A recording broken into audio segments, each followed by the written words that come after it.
Delhi police किसके नीचे आती है?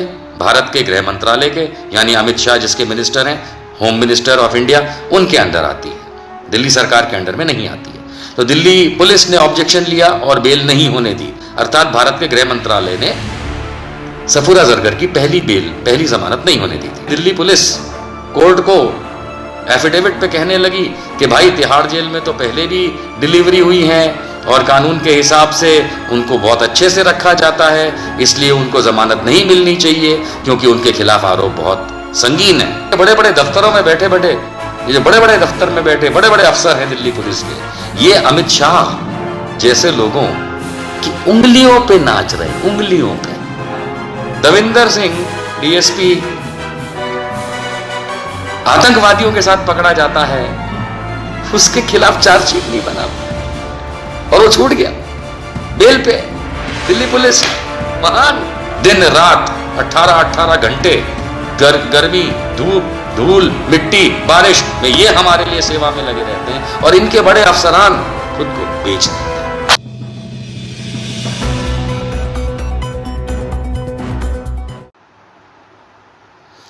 आओ बच्चों तुम्हें दिखाएं झांकी हिंदुस्तान की, इस मिट्टी से तिलक करो ये धरती है बलिदान की।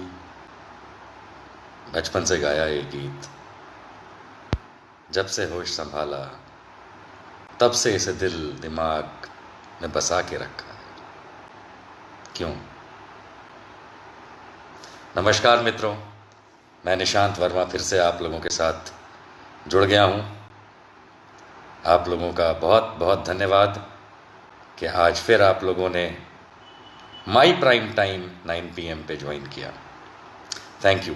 मैं आप लोगों को बधाई देना चाहता हूँ कि मेरा आप लोगों से जो डिस्कशन होता है फेसबुक लाइव के थ्रू, वो बहुत ज़्यादा पसंद किया जा रहा है और फीडबैक जो आ रहा है उस हिसाब से तो ये मालूम चला है कि आप लोगों की वजह से, क्योंकि आप लोग जो मेरे साथ जुड़ते हैं, मेरी बात सुनते हैं, समझते हैं, कटाक्ष भी होता है उसमें, आपके फीडबैक भी आते हैं और आप लोग हमारे इस इंटरैक्शन को, वीडियो इंटरैक्शन को दुनिया भर में आप लोग प्रसारित कर रहे हैं।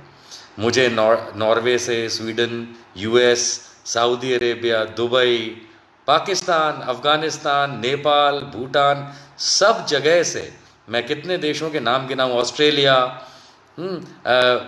कनाडा, इतने सारे देशों से, इंग्लैंड से लोग मुझे फीडबैक भेज रहे हैं कि मेरे आप लोगों के साथ इस फेसबुक लाइव जितने भी होते हैं आप लोग शेयर करते हैं और वो शेयरिंग आप लोगों की बदौलत पूरी दुनिया में जाती है और पूरी दुनिया में लोग देखते हैं। जो आप लोगों को बात पसंद आती है वही वो लोग भी पसंद करते हैं। आप लोगों का तहे दिल से धन्यवाद, बहुत बहुत शुक्रिया। और आज जुड़ने के लिए और समय निकालने के लिए 9 बजे welcome to my prime time 9 PM with Nishant Varma. सलाम, गुड इवनिंग, नमस्कार, आदाब। आज बहुत हेक्टिक दिन रहा दोस्तों, बहुत हेक्टिक दिन रहा। आज देखने में आया कि क्या क्या नई नई चीज़ें हो रही हैं। कोरोना की दवाई पतंजलि ने बना दी है का ड्रामा हुआ और उसके बाद भारत सरकार ने उसके ऊपर सवाल खड़ा कर दिया। ये भी आज आप लोगों ने देखा कि किस तरीके से बाबा रामदेव जो हैं वो इनकैश करने पे लगे हैं, बिज़नेस बनाने पे। खैर, अगर वो दवाई बना लेते हैं तो उनको मुबारकबाद, पर इस समय तो भारत सरकार ने उनको करारा तमाचा मारा हुआ है कि किस पे कैसे क्या दवाई क्या है भैया, एवं ही कानिया राजा लग गए अपने आप। अच्छा नहीं लगता उनके बारे में ऐसा कहना, पर उनकी हरकतें ही कुछ ऐसी हैं। आप लोग भी शायद इस बात से सहमत होंगे कि अगर रामदेव ने अगर दवाई बना ली है तो भाई उसको किसी मरीज़ पे टेस्ट तो किया होगा, तो लाइए उसकी डिटेल दिखाइए। खैर, ये सब होगा, हमारे देश में खूब हेक्टिक चलता रहता है और इस देश को बड़ा हेक्टिक बनाया हुआ है। लेकिन आज खास जो मैंने टॉपिक आप लोगों से वादा किया था उसी टॉपिक पे आज हम डिस्कस करेंगे। टॉपिक 2 हैं। पहला है सफूरा जरगर, जिन्हें आज दिल्ली उच्च न्यायालय से ज़मानत मिली है। दूसरा है कश्मीर, कश्मीरी मुसलमान, भारतीय जनता पार्टी, मोदी, इनका आपस में एक राजनीतिक पेच है, उसको समझने की हम शॉर्ट में कोशिश करेंगे। सबसे पहले मैं वेलकम करता हूं आप लोगों के बिहाफ पे, अपने बिहाफ पे, भारतवर्ष के बिहाफ पे सफूरा जरगर का घर वापसी, बैक होम मुबारक हो। आपको बहुत बहुत बधाई और आपके होने वाले बच्चे को हम सब की तरफ से बहुत बहुत आशीर्वाद, प्यार, स्नेह।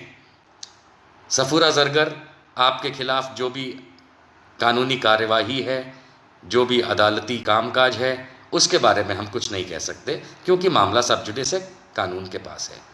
लेकिन हम ये भी ओपिनियन नहीं देना चाहेंगे कि आप का कोई रोल था, नहीं था, कानून डिसाइड करे। हम अपने कानून पे विश्वास करते हैं, कानून डिसाइड करे। लेकिन सफूरा बेगम, आप घर पहुंची, आज मेरे ख्याल से 2 महीने के ऊपर हो चुका है और आज आप शायद चैन की एक सांस ले पाई, आज आप घर पे आराम कर पाएंगी। हम सबको बहुत खुशी है, इस बात की है, खुशी है ना दोस्तों।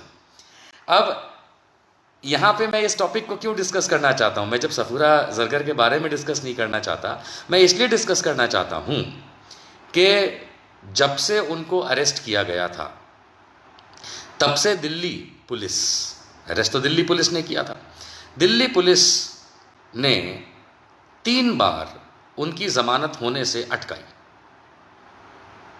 पहली बार जब जमानत की अर्जी की तब यूएपीए नहीं लगा हुआ था, लेकिन पहली बार जब जमानत की अर्जी करी तो दिल्ली पुलिस ने ऑब्जेक्शन लिया। दिल्ली पुलिस किसके नीचे आती है? भारत के गृह मंत्रालय के, यानी अमित शाह जिसके मिनिस्टर हैं, होम मिनिस्टर ऑफ इंडिया, उनके अंडर आती है, दिल्ली सरकार के अंडर में नहीं आती है। तो दिल्ली पुलिस ने ऑब्जेक्शन लिया और बेल नहीं होने दी, अर्थात भारत के गृह मंत्रालय ने सफूरा जरगर की पहली जमानत नहीं होने दी थी। दूसरी बार फिर उन्होंने अप्लाई किया, फिर नहीं हुई। तीसरी बार फिर अप्लाई किया, फिर नहीं हुई, कारण जो भी रहे हो, लेकिन ऑब्जेक्शन तो दिल्ली पुलिस का था, भारत के गृह मंत्रालय का था। हम सब सोचते थे कि भाई कैसे एक प्रेग्नेंट औरत वो जेल में होगी, चाहे जो भी कारण हो, उस कारण में तो हम नहीं जा सकते, लेकिन सब लोग ये सोचते ज़रूर थे। और निकल के ये आया कि दिल्ली पुलिस कोर्ट को एफिडेविट पे कहने लगी कि भाई तिहाड़ जेल में तो पहले भी डिलीवरी हुई हैं और कानून के हिसाब से उनको बहुत अच्छे से रखा जाता है, इसलिए उनको ज़मानत नहीं मिलनी चाहिए क्योंकि उनके खिलाफ आरोप बहुत संगीन है।